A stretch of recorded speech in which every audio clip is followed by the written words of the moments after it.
you want to ask me anything before yeah, we take just off? it's interesting to me that we're so diverse. I mean, from remediation to the medical field, and so many fields in between.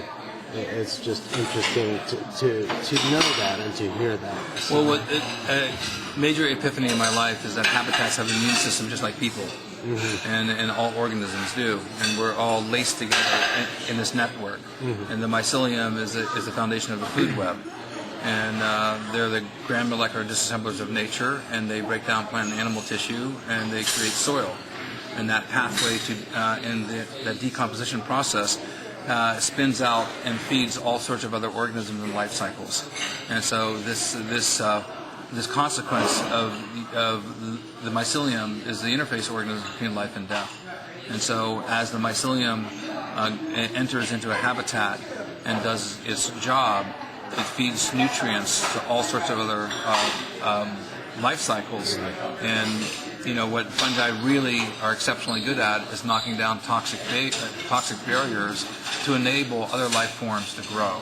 So fungi were the first organisms that came to land 1.3 billion years ago, and plants followed several hundred million years later. The fungi actually munch rocks. They produce oxalic acids that pull calcium, iron, manganese, and other minerals out of rocks, and they pockmark the rocks. And in doing so, they create these little microcavities.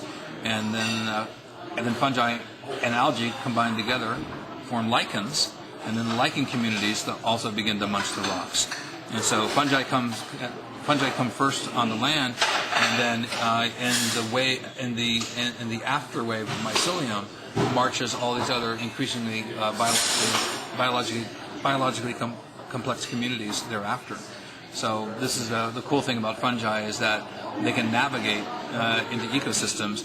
And because they have trillions upon trillions of end branchings at their tips, they constantly are experimenting with different innate design tools to surge and to find new nutrients.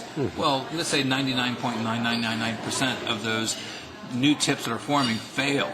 Well, it just takes a few to succeed. And when they do, then they back channel that information to the rest of the network, and the network becomes educated as to how to successfully conquer or enter into the next habitat.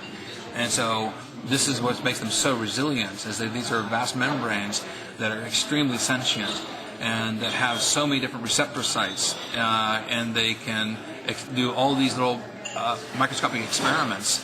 And when they are successful, then by definition they reproduce and they surge. And so these things are extremely adaptive, and I think inherently intelligent. They have within them a form of natural intelligence that we can greatly benefit from. A capacity to be trained to do whatever the task may be, like the oil remediation kind of thing. And the work that I did with Battelle Laboratories on VX, we had 26 strains, and when the strains were grown out in culture, every time they were transferred from one petri dish to another petri dish, about every 2 weeks, then the amount of natural nutrients that would be typical in media for growing fungi were reduced by 10%. And then the VX compound, called dimethylmethylphosphonate, was increased by 10%. After growing these fungi sequentially over these petri dishes over many weeks, 2 of these strains, their sole nutrients source was VX. And so they were trained to gobble up this neurotoxin as their own nutrient source. Now, at the same time, those same strains at the very beginning of the process, when you put them onto a media that only contained VX, they all died. So it just showed you that you can train these strains and they can adapt. And so they're very good at responding to ever-changing circumstances. And the lesson of evolution through natural selection is those organisms that can adapt to change survive. Well, this is exactly what these things do in a very rapid way. And that's why we're slow to adapt. Right. But, we're a successful organism thus far.